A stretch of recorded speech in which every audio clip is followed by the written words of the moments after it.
बंधूंनो, भगिनींनो, तुम्ही अनेकदा देवदर्शनाला जाता, यात्रा करता.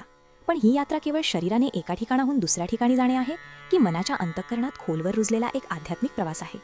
बऱ्याचदा आपण धावपळीत मंदिरात जातो, दर्शन घेतो आणि परत येतो. पण त्या देवतेशी, त्या शक्तीशी खरे नाते कधी जुळते? आज आपण एका अशा देवीचे दर्शन घेणार आहोत जिच्या कथेतून आपल्याला जीवनातील शुद्धता, त्याग आणि क्षमा या मूल्यांची खरी शिकवण मिळते. ही देवी म्हणजे महाराष्ट्रातील अनेक घराण्यांची कुलदेवता श्री रेणुका देवी. सौंदत्तीची यात्रा म्हणजे केवळ कर्नाटक राज्यातील एका स्थळाला भेट नव्हे, तर ती आहे आपल्या अंतर्मनात डोकावण्याची, आपल्या परंपरेशी, आपल्या कुलधर्माशी एकरूप होण्याची एक सुवर्ण संधी. केस पिकलेले असले म्हणून कुणी वृद्ध होत नाही, तर ज्याच्याकडे धर्म आणि उत्कृष्ट ज्ञान आहे, तो तरुण असला तरी तोच खरा ज्ञानी आहे. आपली परंपरा आणि धर्माचे ज्ञान हे आपल्याला जीवनात तारून नेते, ज्ञानाच्या प्रकाशात ते जाळते. म्हणूनच केवळ शरीर नव्हे तर मन आणि आत्मा समृद्ध करणे महत्त्वाचे आहे. प्रत्येक धर्मयात्रेमागे एक गहन इतिहास, एक तेजस्वी आख्यायिका आणि एक कालातीत शिकवण दडलेली असते. श्री रेणुका मातेच्या सौंदत्ती यात्रेतही तेच गूढ सामावले आहे. हा केवळ एक डोंगर, एक मंदिर नाही, तर सहस्रावधी वर्षांची एक आध्यात्मिक ऊर्जा आहे, जिथे महर्षी जमदग्नी, भगवान परशुराम आणि माता रेणुकेच्या अद्भुत लीलांचे आपण साक्षीदार आहोत. हा सिद्धाचल आश्रम, जो परशुरामाच्या जन्मानंतर रामशृंग म्हणूनही ओळखला जातो, इथेच माता रेणुकेच्या संसाराच्या सर्व लीला घडल्या. या डोंगरावर असणाऱ्या 7 गुफांमुळे याला येळकोळ म्हणजे 7 गुफा असेही म्हणतात, आणि याच कारणामुळे रेणुका देवी यल्लम्मा अर्थात सर्वांची माता या नावाने प्रसिद्ध झाली. आजचे हे मंदिर 1514 मध्ये बोपण्णा नायक नावाच्या सरदारांनी बांधले असले तरी त्याचे उल्लेख राष्ट्रकूट काळापासूनही मिळतात. यावरूनच या देवतेचे प्राचीनत्व सिद्ध होते. या प्राचीनतेचे रहस्य समजून घेणे हेच तुमच्या यात्रेचे पहिले पाऊल आहे. कोल्हापूरहून सौंदत्तीकडे निघताना प्रत्येक थांब्यामागे एक विशिष्ट परंपरा आणि गहन अर्थ दडलेला आहे. पहिला थांबा आहे त्र्यंबोली अर्थात टेमलाबाई दर्शन. करवीर क्षेत्राची क्षेत्ररक्षक देवता म्हणून प्रथम श्रीफळ वाढून, कापूर लावून त्र्यंबोलीला वंदन केले जाते. आम्ही यात्रेला निघालो आहोत, आमचा प्रवास सुखरूप होऊ दे आणि आम्हाला सुखरूप परत येऊ दे, अशी प्रार्थना इथे केली जाते. ही केवळ देवीची परवानगी नव्हे, तर आपल्या प्रवासाच्या व्यान्ही ईश्वरी संरक्षणाची एक मानसिक ढाळ तयार करणे होय. ही ढाळ तुम्हाला प्रत्येक संकटापासून वाचवते, असा दृढ विश्वास ठेवा. पुढील थांबा आहे कागलची लक्ष्मी. करवीर क्षेत्राच्या सीमेवरील ही चतुर्भुजा लक्ष्मी, हातामध्ये खड्ग, डमरू, त्रिशूळ आणि पानपात्र धारण केलेली, ती केवळ प्रवासाचा मार्ग सुखकर करते असे नाही, तर आपल्याला प्रवासात येणाऱ्या अडथळ्यांवर विजय मिळवण्यासाठी मानसिक बळ आणि समृद्धी प्रदान करते. दूधगंगा नदी पार करण्यापूर्वीची ही क्षेत्ररक्षक देवता आहे. तिच्या दर्शनाने तुमच्या मनातील भीती दूर होते आणि तुम्ही आत्मविश्वासाने पुढे वाटचाल करता. मुनिवल्ली म्हणजे ऋषीमुनींचे वास्तव्य असलेले हे मनोळी गाव मलप्रभा नदीच्या काठी वसलेले आहे.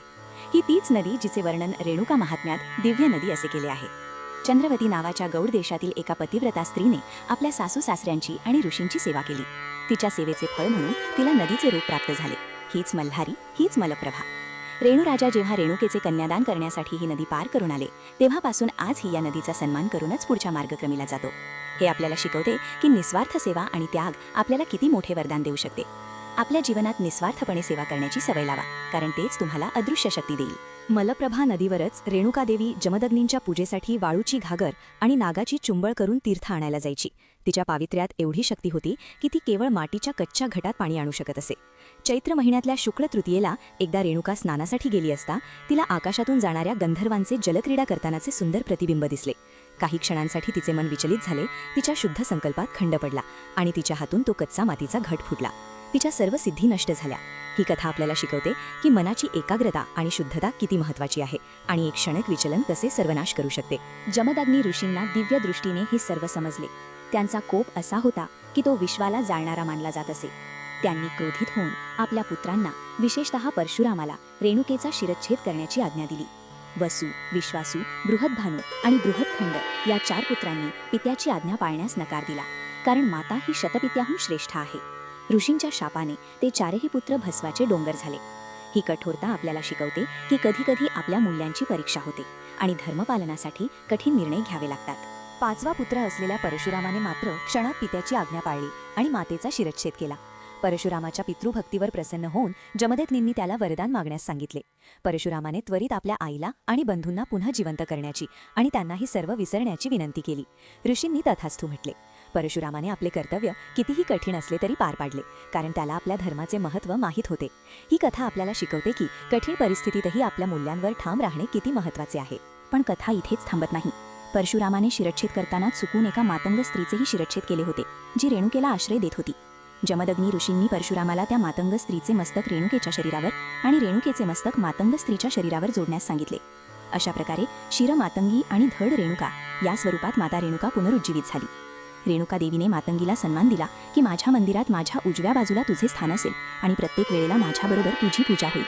यातूनच रेणुका आणि यल्लम्मा या दोन शक्ती एकवटल्या, सामाजिक समरसतेचा आणि सर्वसमावेशकतेचा संदेश देत. ही कथा आपल्या मनाच्या क्षणिक विचलनाचे, कर्तव्याचे पालन करण्याचे, क्षमेचे आणि पुनरुत्थानाचे प्रतीक आहे. आपल्या चुकांमधून शिकून पुढे जाण्याची आणि सर्वांना स्वीकारण्याची ही शिकवण आहे. कुस्ती होण्याचा शाप मिळाल्यानंतर माता रेणुका या येळकोळ अर्थात 7 गुफांच्या परिसरातून फिरत असताना याच ठिकाणी ती शांत क्लांत होऊन पडली. तिथे तिला दृष्टांत झाला. सुगंधवतीच्या राजाचे बंधू सिद्धयोगी एकनाथ आणि जोगीनाथ तिच्या स्वप्नात आले. त्यांनी रेणुकेला त्यांच्या पादुका स्वीकारून या तीर्थात स्नान करण्यास आणि लिंबाचे डहाळे अंगावर पांघरण्यास सांगितले. या विधीमुळे रेणुका देवीची काया ववच हरी, तिचे सौंदर्य, तेज आणि सिद्धी तिला परत मिळाल्या.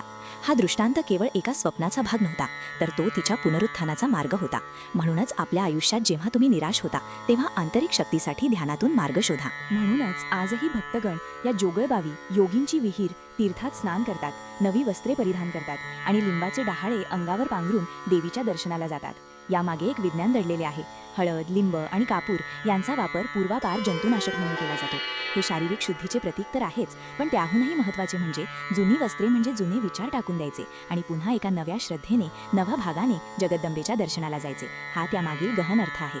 तर जेव्हा तुम्ही जोगळबावीत स्नान करता तेव्हा फक्त शरीरालाच नव्हे तर मनालाही स्वच्छ करा. सिद्ध एकनाथ जोगीनाथ यांनीच रेणुकेला सिद्ध संप्रदायाची दीक्षा दिली. त्यांनी तिला परढी देऊन 5 घर भिक्षा मागण्यास आणि अतिथी, देव, गाय यांना प्रसाद देऊन मग स्वतः सेवन करण्यास सांगितले. म्हणूनच आरती करताना एकया जोगया असे 3 वेळा उच्चारून देवीचा उदोकार केला जातो, जो गुरूंचा सन्मान दर्शवतो. इथेच रुचिक मुनींची पत्नी आणि विश्वामित्रांची सखी बहीण माता सत्यवतीचेही मंदिर आहे. हा विधी आपल्याला शिकवतो की गुरूंचा आदर आणि नम्रता हेच खऱ्या ज्ञानाचे मूळ आहे. आता आपण यल्लम्मा डोंगरावरील काही दिव्य स्थाने पाहू. पहिली आहेत येण्णीगोंड म्हणजे तैलतीर्थ, हरिद्रातीर्थ, कुंकुमतीर्थ. या 3 कुंडांना कन्नडमध्ये येण्णीगोंड म्हणजे तैलतीर्थ असे म्हणतात. रेणुका आणि जमदग्नी यांच्या विवाहानंतर त्यांना लावण्यात आलेली हळद, तेल आणि कुंकू ज्या ठिकाणी उतरवले गेले ती ही पवित्र तीर्थस्थाने आहेत. इथे साक्षात भगवती गंगेची मकरवाहिनी मूर्ती आपल्याला पाहायला मिळते. या तीर्थात स्नान केल्याने शारीरिक आणि मानसिक शुद्धी होते असे मानले जाते. या तीर्थात स्नान करताना केवळ पाणी अंगावर घेऊ नका, तर आपल्या मनातील सर्व नकारात्मकता सोडून द्या. पुढचं महत्त्वाचं स्थान म्हणजे भगवान परशुराम मंदिर. जमदग्नी आणि रेणुकेचा 5वा पुत्र रामभद्र म्हणजेच परशुराम. वसु, विश्वासू, बृहद्भानू, बृहत्खंड हे त्याचे 4 बंधू. इंद्र, अग्नी, वरुण, सूर्याचे अवतार होते. परशुरामाने आपल्या मातेच्या आज्ञेसाठी पृथ्वीला 21 वेळा नहक्षत्रिय करून कश्यप ऋषींना दान केली. इथेच परशुरामाने बेटासूर राक्षसाच्या मस्तकापासून चौंडक नावचे वाद्य तयार केले, जे आजही रेणुकेच्या सेवेत नित्य वापरले जाते. इथे भगवान शंकराचे लिंगरूप आणि मूर्तिरूप परशुरामांचं दर्शन होते. परशुरामाच्या या पराक्रमातून आपल्याला मिळते की कितीही कठीण असले तरी आपल्या कर्तव्याचे पालन करणे किती महत्त्वाचे आहे. त्यानंतर आपण पाहू मल्लिकार्जुन मंदिर. हे सौंदत्ती डोंगरावर असलेलं शिवशक्तीचे एकाकार रूप आहे, जे जमदग्नी आणि रेणुकेचे कुलदैवत मानले जाते. त्यांच्या विवाहानंतर त्यांनी याच देवतेचं दर्शन घेतले असे मानले जाते. या दर्शनाने तुमच्या कुटुंबात शिवशक्तीचा समन्वय साधला जातो आणि शांतता नांदते. आता आपण पाहू मातंगी देवी मंदिर. रेणुका देवीच्या उजव्या बाजूला मातंगी देवीचे स्थान आहे. हे तिच्या शिर मातंगी धड रेणुका या कथेचे प्रतीक आहे. हे स्थान सामाजिक समरसतेचे आणि विविध शक्तींच्या एकत्रीकरणाचे प्रतीक आहे. हे मंदिर आपल्याला शिकवते की कोणताही भेदभाव न करता सर्वांना सोबत घेऊन जाणे, सर्व प्रकृतींचा स्वीकार करणे हेच यातून शिकायला मिळते. आपल्या जीवनात विविधता स्वीकारणे किती महत्त्वाचे आहे हे यातून समजा. आता आपण पाहू महर्षी जमदग्नी मंदिर. देवीच्या मंदिरापासून लांब एका उंच टेकडीवर महर्षी जमदग्नींचे मंदिर आहे. याचे कारण असे की महर्षी जमदग्नी हे मुळातः साधक वृत्तीचे होते. त्यांना गर्दीपासून अलिप्त राहून तपस्या करायची होती. यमालाही जाळणारा असा अग्निप्राशन करणारा तो यमध म्हणजेच यमअग्नी म्हणजेच जमदग्नी. भगवान शंकरांनीच त्रिपुर सुंदरीच्या दर्शनामुळे आपला विनाशक अग्निप्राशन केला आणि रेणुकेच्या रूपात अवतार धारण केल्यावर स्वतः जमदग्नी होण्याचे वचन दिले. या मंदिरात हातात अक्षमाला आणि पोथी घेतलेली महर्षी जमदग्नींची मूर्ती पाहायला मिळते. या मंदिरात जाऊन तुम्हाला शांततेची अनुभूती मिळेल आणि तपस्येचे महत्त्व समजेल. मार्गशीर्ष पौर्णिमेला सहस्रार्जुनाने जमदग्नींची हत्या केल्याची स्मृती म्हणून रेणुकादेवी सती जाण्यासाठी निघते. त्यानंतर माघ पौर्णिमेला नव्याची पौर्णिमा म्हणून रेणुकेचे शृंगार पुन्हा सुरू होतात आणि चैत्र पौर्णिमेला रेणुका आणि जमदग्नी यांचा विवाह सोहळा होतो. हा वियोग आणि पुनर्मिलनाचा अद्भुत चक्र आपल्याला जीवनातील विरह आणि पुनरुत्थानाचा संदेश देतो. हे चक्र आपल्याला शिकवते की जीवनात कितीही दुःख आले तरी आशा कधीच सोडू नये, कारण प्रत्येक वियोगानंतर पुनर्मिलन अटळ आहे. आता आपण सौंदत्ती यात्रेचे नियोजन आणि उपासना पाहूया. माघ पौर्णिमा म्हणजेच यल्लम्मा जत्रा आणि चैत्र पौर्णिमा हे 2 काळ विशेष महत्त्वाचे मानले जातात. लाखो भाविक देवीच्या दर्शनासाठी येतात. कर्नाटक राज्यातील बेळगाव जिल्ह्यापासून सुमारे 70-80 किमी अंतरावर सौंदत्ती आहे. या यात्रेला जाताना केवळ शरीराने नव्हे तर मनानेही शुद्ध व्हावे. मन, चिंता, क्रोध, ईर्ष्या यापासून मुक्त असावे. एक पवित्र संकल्प करून निघावे. ही केवळ एक शारीरिक यात्रा नाही, तर ती एक आंतरिक शुद्धीची साधना आहे. मंदिराकडे जाण्यापूर्वी जोगुळबंभी तलावात स्नान करून पापे धुवावीत आणि पवित्र मनाने देवीच्या दर्शनासाठी जावे. मुख्य मंदिरात श्री रेणुका देवीचे दर्शन घ्यावे, आरती करावी आणि मनोभावे प्रार्थना करावी. हे स्नान केवळ शारीरिक शुद्धीसाठी नाही, तर मानसिक शुद्धीसाठी आहे, जे तुम्हाला देवीशी एकरूप होण्यास मदत करते. देवीला हळद, कुंकू, बांगड्या, साडी आणि इतर सुवासिक वस्तू अर्पण करून ओटी भरावी, ज्यामुळे मांगल्य आणि सौभाग्य वृद्धी होते. संतती आणि समृद्धीसाठी नारळ आणि इतर वस्तू अर्पण करून उद्भरणी केली जाते. रात्री मंदिरात देवीचे स्तोत्र, आरत्या आणि भजने म्हणजेच जोबावा गायली जातात. हे विधी केवळ धार्मिक नाहीत, तर ते तुमच्या जीवनात सकारात्मक ऊर्जा आणि समृद्धी आणतात. देवीच्या मंदिराला प्रदक्षिणा घालणे हे श्रद्धा आणि भक्तीचे प्रतीक आहे. ही प्रदक्षिणा केवळ मंदिराभोवती फिरणे नव्हे, तर तुमच्या आंतरिक शक्तीला जागृत करणे आहे. हे एक असं कृत्य आहे जे तुम्हाला शारीरिक आणि मानसिक ऊर्जा देते. जेव्हा तुम्ही प्रदक्षिणा घालता तेव्हा देवीच्या शक्तीला आपल्यात समाविष्ट करून घेण्याची भावना ठेवा. जर सौंदत्तीला जाणे शक्य नसेल तर घरीही रेणुका देवीची उपासना करू शकता. दररोज सकाळी स्नान झाल्यावर स्वच्छ वस्त्रांनी देवीच्या मूर्तीची किंवा प्रतिमेची स्थापना करावी. देवीला हळद कुंकू अर्पण करावे आणि किमान 108 वेळा ओम रेणुकायै नमः या मंत्राचा जप करावा. शक्य असल्यास रेणुका देवीचे अष्टोत्तर शतनाम स्तोत्र वाचावे आणि गोडाचा नैवेद्य दाखवावा. शुद्ध भाव ठेवून कुटुंबाच्या कल्याणासाठी आणि मनोकामना पूर्तीसाठी प्रार्थना करावी.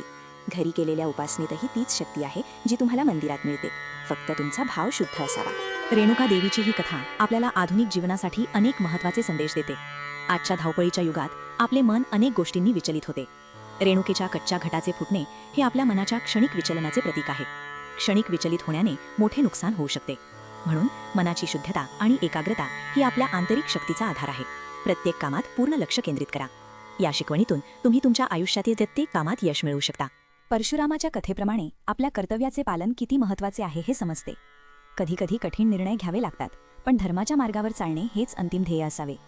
कठीण प्रसंगातही आपल्या नैतिक मूल्यांना चिकटून राहणे तुम्हाला योग्य मार्गावर ठेवते.